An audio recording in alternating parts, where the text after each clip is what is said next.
fans from all around the globe.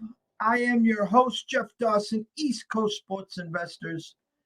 And this is your Breakfast Bankroll Midday Market Report for Wednesday, January 5th, 2022. Hope everyone has had a great start to the new year. I know our ECSI VIP crew has amazing Saturday, Sunday, a little blip on the radar Monday. 3-0 in NHL last night, which I'm going to talk to the puck and hockey guru himself.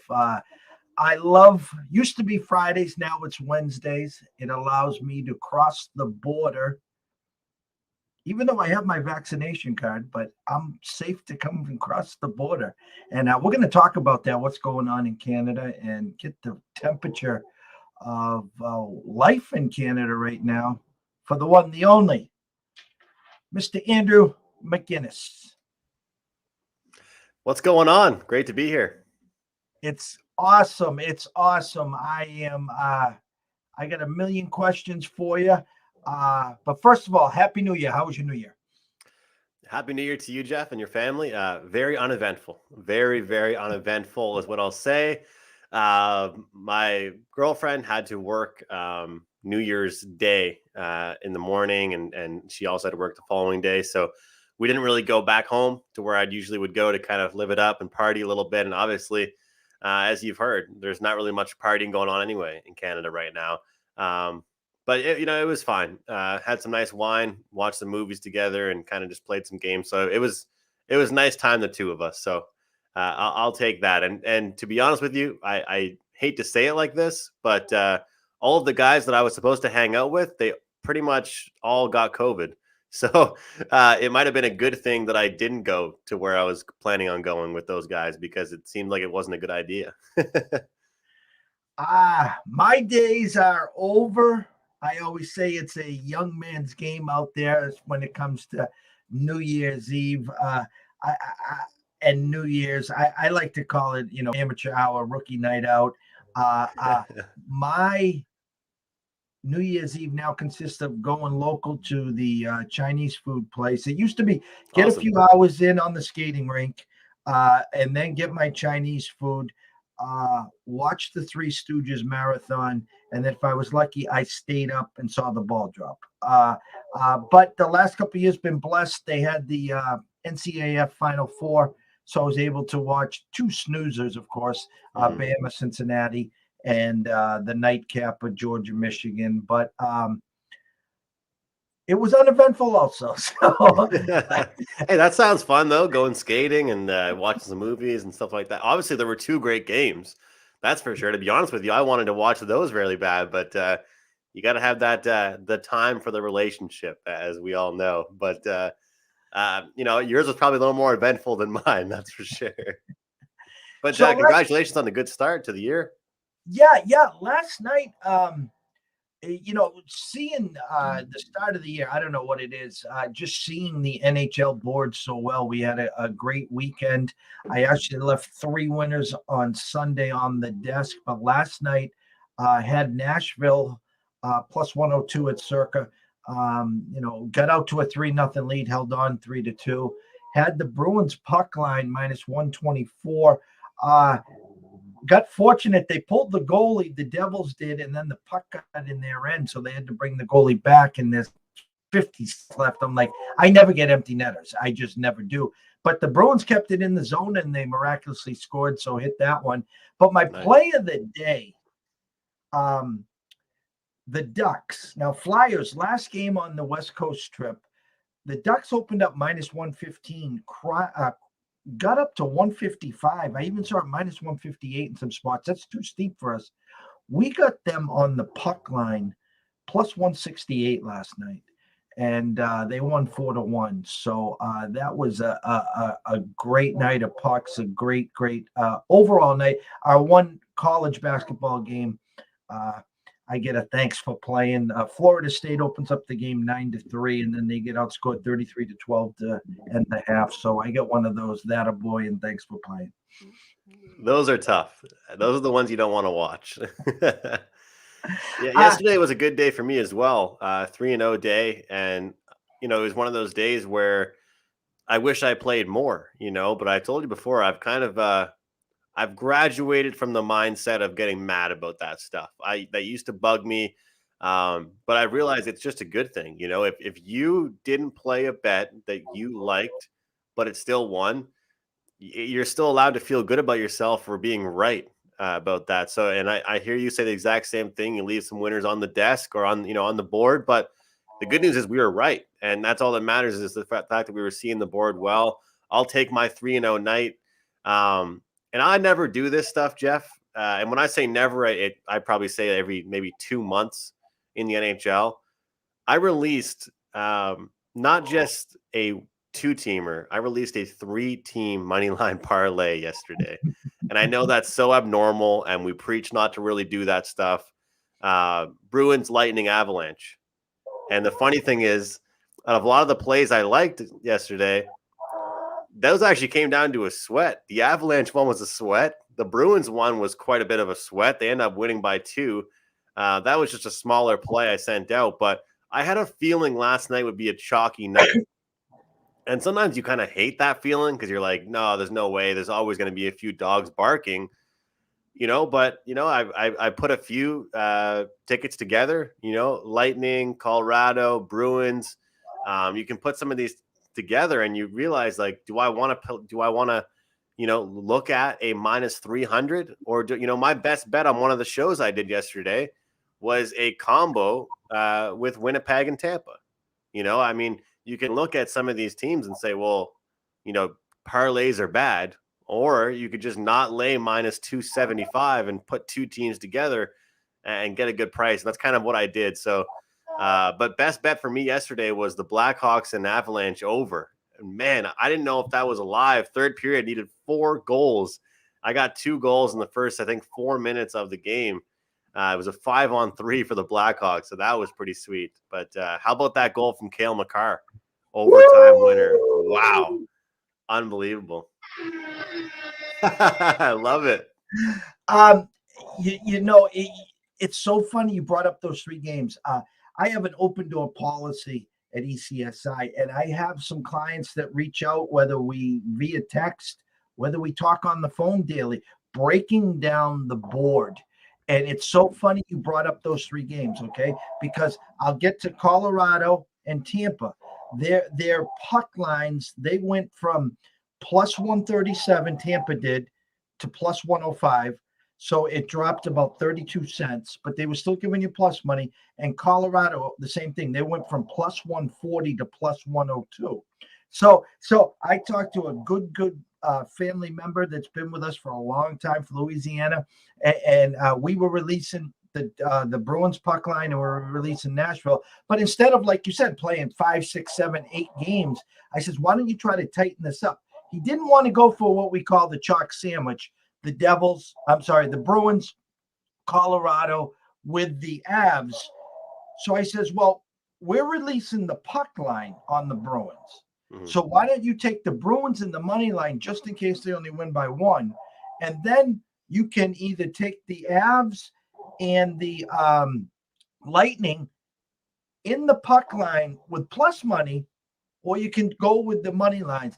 And he ended up doing Bruins money line, Tampa and Avs puck line. So Tampa goes box to wire. Avs get a 2-0 lead. And like you said, in comes, Chicago. Yeah. And you had that big period and then overtime. What a goal to end the game. Yeah. Unbelievable. That's tough though, because you take away that 4.5-minute period for Chicago. And I thought it was a great game for, the Avalanche produced a lot that game. One thing I find funny about doing on these chalk nights, there's always at least one game that goes to overtime. There's always at least one. And, you pick 3 or 4 chalky teams, and because I was tempted to do that 3-teamer I mentioned that I did in regulation. But, between Winnipeg playing the Coyotes, Tampa Bay against, Merzlikins and the Blue Jackets, and then, Colorado against that. And, there's so many favorites. And then the injuries came out for the Devils. And we saw the Bruins go from minus 270 to minus 315.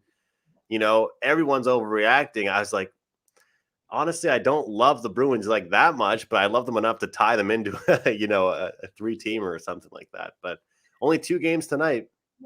Yeah, you talked about big periods, and on Saturday, I never happens. And by the way, we finally got a power play goal last night, so it stopped our 0 for 14 streak. We just on special teams we can't get power play goals, so I chalked that one up. But we had 2 amazing games on Saturday.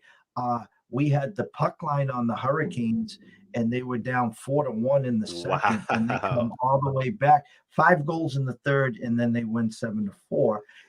And then we also had the Blues on the Classic, plus 105 against the Wild.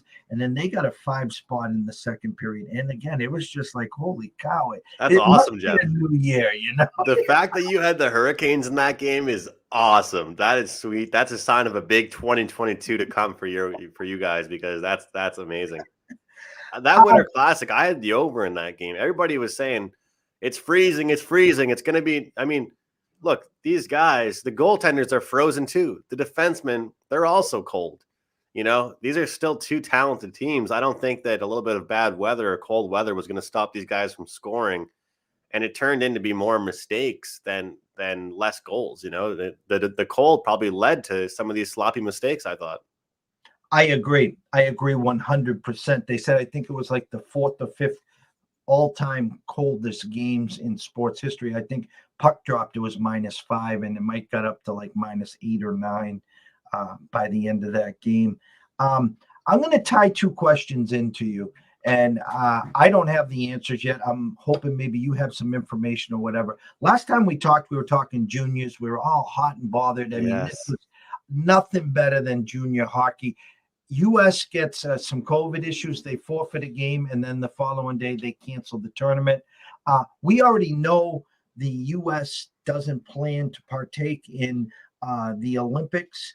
Can you give me any kind of information or the state of the Olympics and Olympic hockey, or what the hell is going on? And you can tie it into what you're dealing with now and what Canada's plans are going forward in January 20. In 2022. Well, it's interesting because, well, first of all, I was just super upset about what happened with the World Juniors. I think that would have been like the day that you and I spoke, or the day after, wasn't it? Was it the That day was that the we day spoke? of. Yeah, the day of. Yeah. Wow. And yeah, you're right. We were so excited. I was trying to give out some picks, and we talked about how USA quarantined that day so they can play the next day, and everything hit the fan. But I just gotta say real quick, that is on the IIHF, because did you know there was a wedding going on at the hotel the players were staying at? Did you see that? No. Yeah, the players said they were running into, a wedding reception going on. How the heck is that a bubble? I don't understand how any type of way that could be a bubble if there's a wedding going on. But anyway, as far as right now, I think it's interesting because guys like Owen Power, even Caden Gooley, a Montreal prospect, some of these guys it looks like they're going to represent Team Canada at the Olympics. What an experience for these young players that were just playing in a World Junior tournament that got canceled, and now they might get the opportunity to go play, for their country at the Olympics. I think it's very, very cool. They're going. They have to have the roster in, I think, in a month, something like that, or maybe like a couple weeks, I guess. But it's been kind of cool seeing these names pop up. But at the end of the day, it also might be the youngest and probably the worst Olympic team Canada's ever sent out there for the ice hockey competition. But so what's the deal? So who's all going to be competing? My assumption is U.S. sends a team. Again, it would be the juniors. Right. I mean, that's the only thing that I could think of. I mean, they had I think it was the 2-week pause, and don't quote me on it, in the NHL for the Olympics.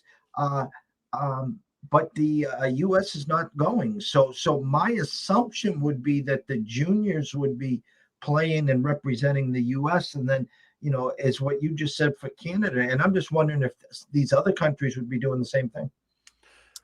Well, that's what I was going to say is the biggest thing, because looking at some of the guys I've seen on the list for Team Canada, it's going to have to be a mix for both USA and Canada. I mean, you can't have a 19-year-old kid going up against a 30-year-old Russian guy that's playing in the KHL, right? It would be horrible, because you have to keep in mind, Team Finland, they're going to have their players. Team Sweden, anybody that's not playing in the NHL from Sweden, they're going to be there. It's literally just the NHL not allowing their players to go over. These European leagues are allowing they love the Olympics. They're allowing their players to go. So that's why last week, I mentioned to you that, if anybody's book offered Russia to win the men's hockey, it was a good time to bet that. It was plus 400 at one point. The day that news broke, Canada and USA, or I guess the NHL players won't be going, I can tell you the odds slip for Team USA and Team Canada. That's for sure. But you know what? I'll still be watching, Jeff. I'll still cheer on my country. Absolutely. Nothing better than Canadian hockey at all. I'm going to, as you said, there were 2 games today in the NHL. Give me 1 second here, Andrew. It's kind of crazy. You go from you wake up yesterday and the board is like singing to you, like, oh, yeah. And you wake up this morning and you're like, oh my God, they did it to me again. I'm pulling up your Wager Talk board here. This is today's games. We got some NBA, we got some college hoops. I'm going to get down to even the 2 hockey games. What is Andrew looking at, or what is Andrew doing today? Or is Andrew giving his clients the night off? We're not getting the night off quite yet, but it's not going to be as big of a night as it was last night, as far as volume goes and units given out and all that good stuff. I'll say this, that we're starting to see there's 1 or 2 6.5s available for that game in a time that we've seen goals, and more goals being thrown into these nets. I like both unders tonight, Jeff. I think we're going to see 2 lower scoring games. And that's a pretty bold statement to be making anytime right now in the National Hockey League. 5-3 last night to the over. Over's just purely dominating since the NHL returned from the short pause there. But, I had a rant yesterday, 2 days ago on the new podcast I've been doing with Mayflower Sports and talking about this Edmonton Oilers team. No McDavid now, no depth ever, no goaltending. The defense is kind of lacking. They can't score a goal unless they're on a power play. I think that I always try and say that of all sports, hockey is the number 1 sport that I won't buy into losing 1 player, even if it's the best player in the world, because there's 4 lines of guys out there. But this matters to me, not having Conor McDavid out there when you already can't really see that much depth or scoring production throughout their lineup. And then you take in the Maple Leafs. They've actually been able to play some decent defense. Jack Campbell, he's number 2 in the league in goals saved above average. I think he has 20 saves this season that were clear-cut goals by the analytical guys. So I think the Leafs are a better defensive team than I've ever been able to give them credit for, probably in the last 5-6 years. We'll see if that can transition, to the rest of the season and the playoffs. But I like the under 6. But a play I really do like, which is available at DraftKings, FanDuel, anywhere you can really find props and shop around. It might sound like a simple play here and kind of an obvious one. Leon Draisaitl over 3.5 shots on goal. You can get that plus 125. All right. You look at Connor McDavid in their last game. I only played props. in the last game for the Edmonton. I'm blanking on who they played in their last game. I can't remember who it was. But anyway, he was minus 125. The Rangers. He was minus 125 to go over 3.5 shots on goal. He gets 5 shots. Now we're seeing Draisaitl without McDavid, and we're getting a plus 125 on him to get 4 shots on goal. You got to think this guy woke up today thinking, geez, I got to put like 7 or 8 shots on net if my team has a chance.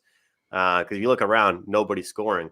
So I like the under, but in that game in particular, I really like that shots on goal prop Leon Draisaitl over 3.5. This one, I have more money bet on this prop than I do on any NHL game tonight, side or total. It's funny watching Twitter and everyone's timeline, really, really ranting, raving, crying, venting, yelling, hollering, screaming about Edmonton, because everyone, when the game's over, that's it. I'm done. I'm never betting on the Oilers again. And then 2 days later, I'm back at it again, But they're always favorites. They're always betting the overs. Yeah. And now, no McDavid. They opened up plus 180. Now they're plus 262. This is the time everyone jump ship, and Edmonton wins 3-2 in overtime. Something stupid like that, Yeah, definitely. You're right. It's a big test. It's funny because when I first looked at this game, I was like, maybe we will see some goals. Maybe we'll see some random guys show up tonight for the Oilers. Then I was like, after looking at the post-game press conference, Dave Tippett calling out Mikko Koskinen, and then today Koskinen calls back out Tippett saying, you guys have scored, 6 goals in my last 7 starts, or 7, something like that, a goal a game pretty much. 7 goals in his last 6 games. Yeah, 7 goals. Yeah, exactly. And you know what? I'm team Koskinen as far as that goes. How can you ever blame a goalie if you lost the game 4-1? I don't care if he, did a backflip in the net and let the goal, it doesn't matter if your team is only scoring 1 goal. So the price is climbing high, though. I'm getting some DMs right now, some tweets at me saying, hey, that's a big plus price there. I wouldn't load up on Leafs puck line, that's for sure, but they look pretty good. The dangerous thing about the Leafs is that I always say how top heavy they are. Look who scored in their game against Ottawa. It was like 3 guys that scored their first or second or third goal. Justin Hall, the defenseman. We didn't even see the big name guys score that night. So that's one more factor that kind of worries me. Moving forward, let's talk Edmonton for one more second here. Let's just play this out. Another dismal year. They've made some poor choices in the past few years. They have supposedly the greatest hockey player on the planet right now. You're the GM. What do you do? That's a great question. I say you probably shouldn't have signed Hyman to that much money. And the funny thing is, I thought it was a good deal at first, thinking about it. Then I realized that you now have, so many guys that make so much that you just can't fill the rest of the roster with talented players. I say if I am the GM of the Edmonton Oilers, I have to cut ties with a guy like Ryan Nugent-Hopkins or, Yamamoto, or some pieces like that are young still, but, have the speed and can, bring something back to the team. But I say you go out and get some vets. Get some more vets on the team, because you already have great guys like Draisaitl and McDavid. I say you go out. Look at the Pittsburgh Penguins, what they've done, what they consistently do. The Pittsburgh Penguins seem to always have a great mix of younger players and older players. And right now, a guy like Jeff Carter being on their team, this guy's been kind of passed around teams over the past 4 or 5 years. Growing up, for me, he was a Philadelphia Flyer. That's all he ever was. But now he's been on so many different teams. Brian Boyle, another player on the Pittsburgh Penguins, a veteran player. And someone might say to me, well, what are they going to do? How much scoring are they going to do? I just feel like they're going to bring something to that team they don't really have right now. It's kind of missing. They've got 2 guys that are kind of potentially the 2 best goal scorers in the game. And there's a lot of confusion with what's going on around them, So I just feel like, if you look at their team as a whole, they've got goal scorers, they've got the ability, but it's not set up right. It's not built right, and that's kind of what I thought the problem with the Leafs was for so many years. You look at teams that have won the Stanley Cup recently. Everybody wants to say that, Tampa Bay was just top heavy. They weren't. Their third line was unbelievable.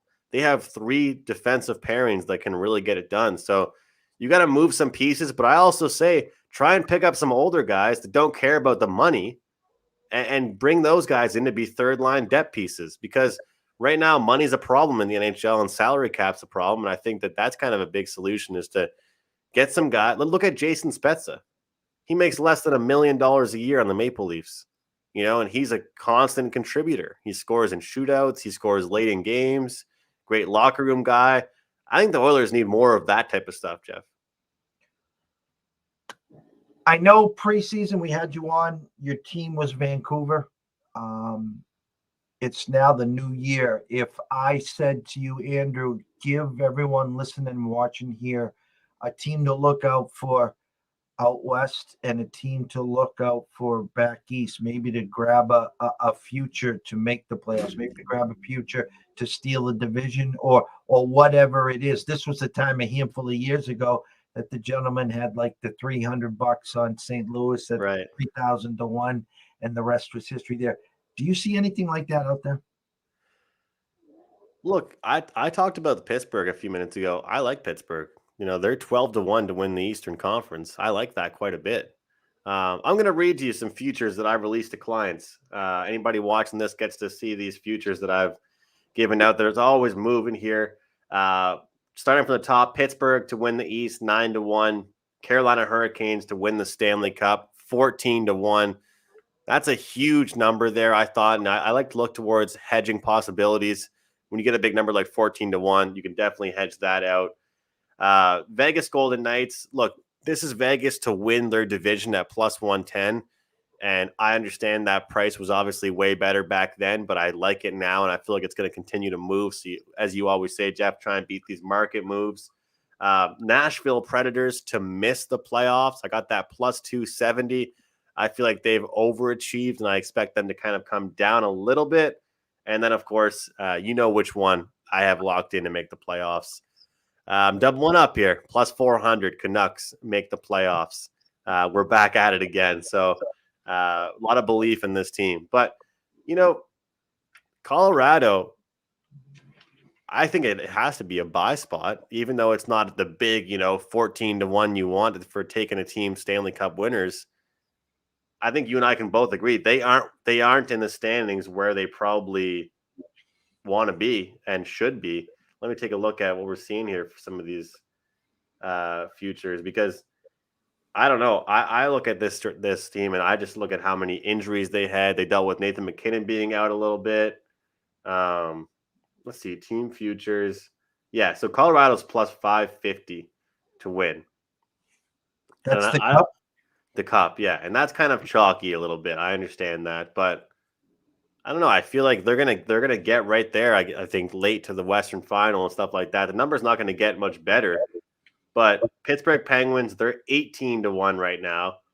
That was 24 to 1 the last time I checked, which was, well, not the last time I checked, but a couple weeks ago when I really started to fall in love with this Pittsburgh Penguins team. So, what are your thoughts on the Rangers, Jeff? Because for some reason I get some hate that I don't love them as much as everybody else does. I love them in the regular season. I'm just not ready to say they're. I mean, the 25 to 1 is pretty good. That's tempting and stuff like that. But I don't know. I don't know if I trust this core to go all the way. I don't know if I trust it. I'll take some of these teams more inside the top 10, like Florida at 8 to 1.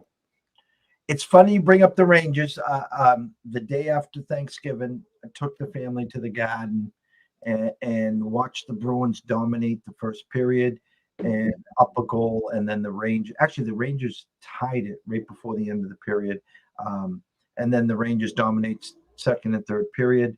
I loved what I saw. I loved everything about them, and they were on a nice little heater at that time. And I started reaching out to some colleagues, and because I'm starting to buy this now. I said, hey, I like what I saw. Yeah. I like where they're going. And then they told me very nicely, hey, Jeff, pump the brakes a little. Why don't you take a look at what they do against lesser opponents versus what they do against the iron and the stronger opponents? And they were kind of right. They've kind of. I'm not saying that they struggle against the stronger opponents and beat up the poor. I'm not saying that. But if you look back, they do struggle against some of the stronger opponents. And Vegas and the market is also baiting you. You can catch the Rangers on a plus 170, plus 180 against some of the stronger plays. And when I see that, Andrew, I'm like, well, you're going to give me the Rangers plus 170, 180, and then the final score they lose is 6-2. And so it's kind of one of those. I got like half a foot in and a half foot out. I'm not all in. How's that sound? I'm pretty much right there with you. They're a team. I guess for the market, we can make some money off them because, like you said, we get a lot of tempting prices on them. But I don't know. I'm the kind of guy that doesn't make that many futures before the season starts. I pretty much don't make any. Like I make them all around this time, and then probably in like another month or two. As you heard, I like a couple of those make/miss the playoffs props and stuff. But the Nashville Predators, you had them last night. So they're now, I think, 9-1-1 run is what they're on. But their division, let's take a look at their division. Like their division right now is really, really competitive. And when I put in that future, they're in the top spot now in that division with 44 points. Here you're looking at a guy that bet on them not to make the playoffs. At plus 270. Some might call me crazy for that, but the Minnesota Wild are out of the playoff spot right now. The Avalanche are in third in that division. The Blues are now in second. And keep in mind, the Jets and the Stars have really yet to go on a decent run this year. What are your thoughts on that play? Am I crazy? Obviously, you bet on them last night, but do you like the Predators quite a bit? I remember a few years ago when the city was just going bonkers. I mean, it was amazing. It was a great time back there. I bought the Kool-Aid for the back then. Am I buying the Kool-Aid now? I think we kind of missed our spot. They're on this heater right now. So I think if you go contrarian and, like you said, go no, hey, they're playing over their skis here because we kind of missed our opportunity. It's almost like this last night, Andrew.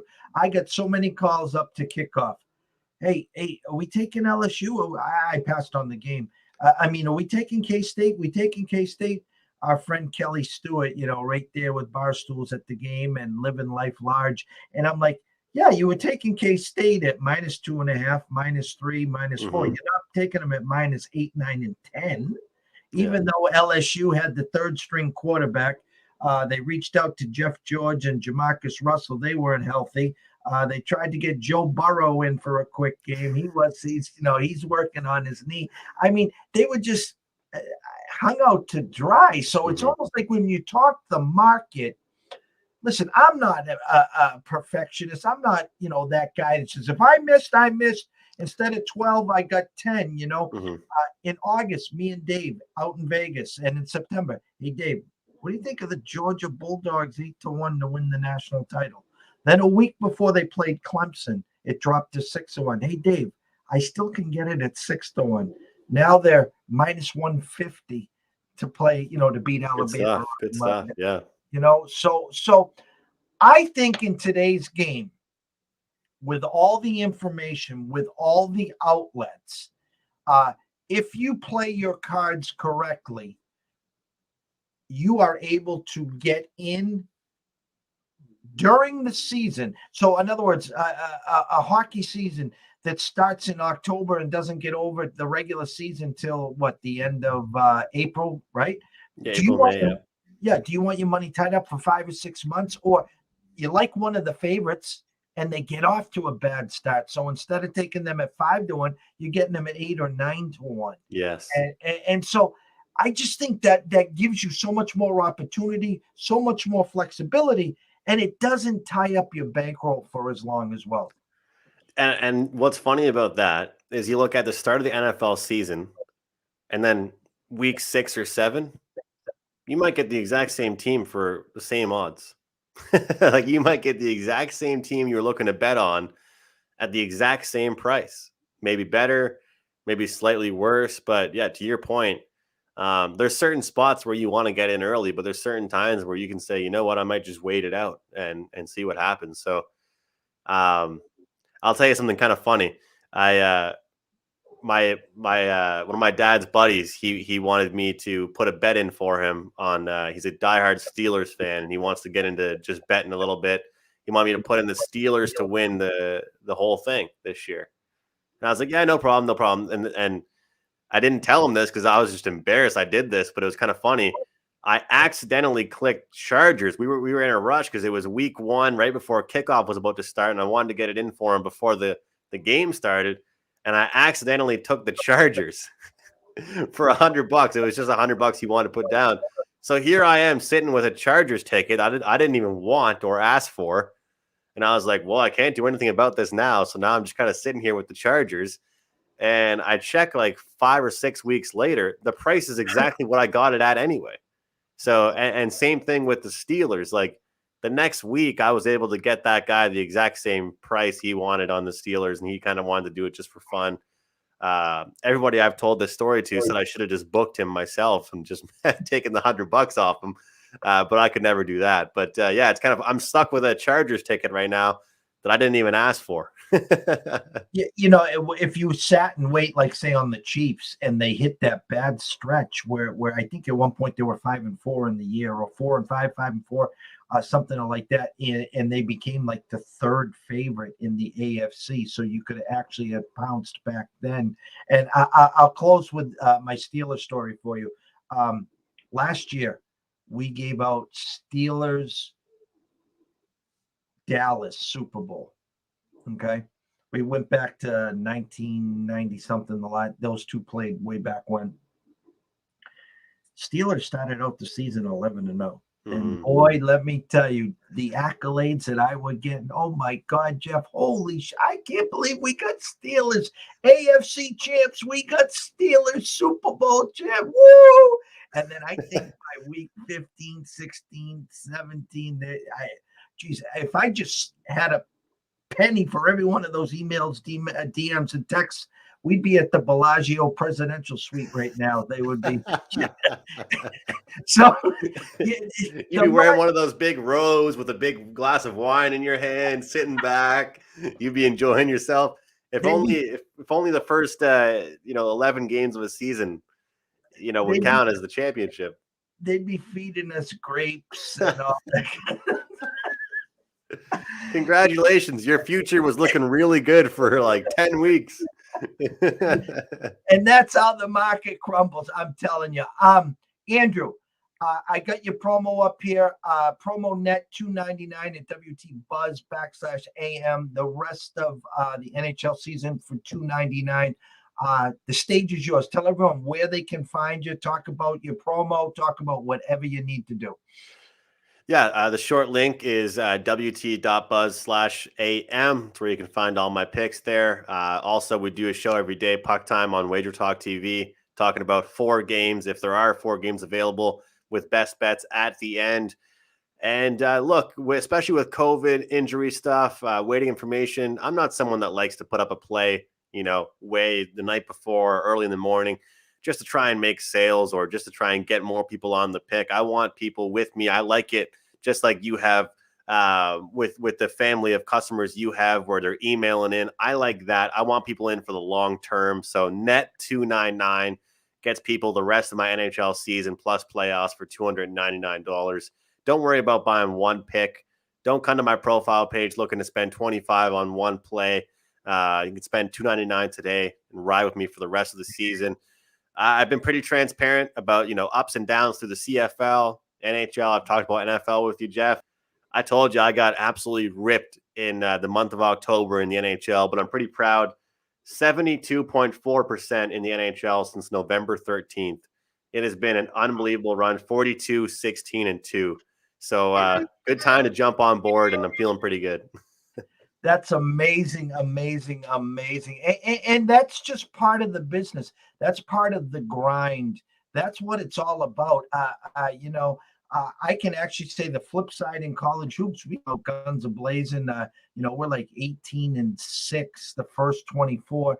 And then, the flipped, didn't get the 3-pointers, didn't get the, the free throws, whatever it was. So the grind, and you're a perfect example of, it's a marathon, not a sprint. And what I tell everyone that's bitching, yelling, whining, and screaming, hey, listen, if you're all in, go run yourself to the athletic store, get yourself a new pair of Nikes, buckle up, and let's go. I mean, Yeah.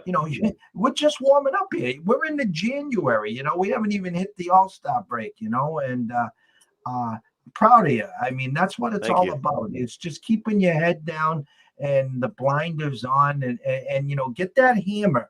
So all those trolls, you're playing like hit the bowl, just Yeah. keep bing, bing, bing, bing, bing, bing, Well, we've got our back. I appreciate it a lot. Thank you very much. And it is discouraging. And you've talked about going through hot runs or cold runs in different sports, and it's all about, like you said, sometimes it's about hitting that empty net, or it's about getting that late goal, the cashing over, or a puck line. And the run I'm on, it definitely has helped with that. But I'll be honest, late October, we've got an excellent back end, of statistics and graphs and stuff like that for Wager Talk, all the handicappers. I didn't even want to look at it. I didn't even want to peek at what was going on there. And it's not like I wanted to hide from my results. I just didn't want to let that mess with what I was doing in the future. Because as sometimes, if you're in a rut, you kind of are discouraged to, I really like 3 plays tonight, but should I do all 3? And you don't really want to do that. You want to kind of keep it going, marathon, not a sprint mentality. And, the funny thing is, though, and it's okay to make fun of yourself a little bit. People will say to me, well, geez, if you're up so many units in the past month, how are you only up like 20 something units on the season? I'm like, I told you, I got absolutely destroyed in October. And I don't mind saying that because, like you said, I mean, even hearing you say the term, we still haven't gotten to the All-Star break.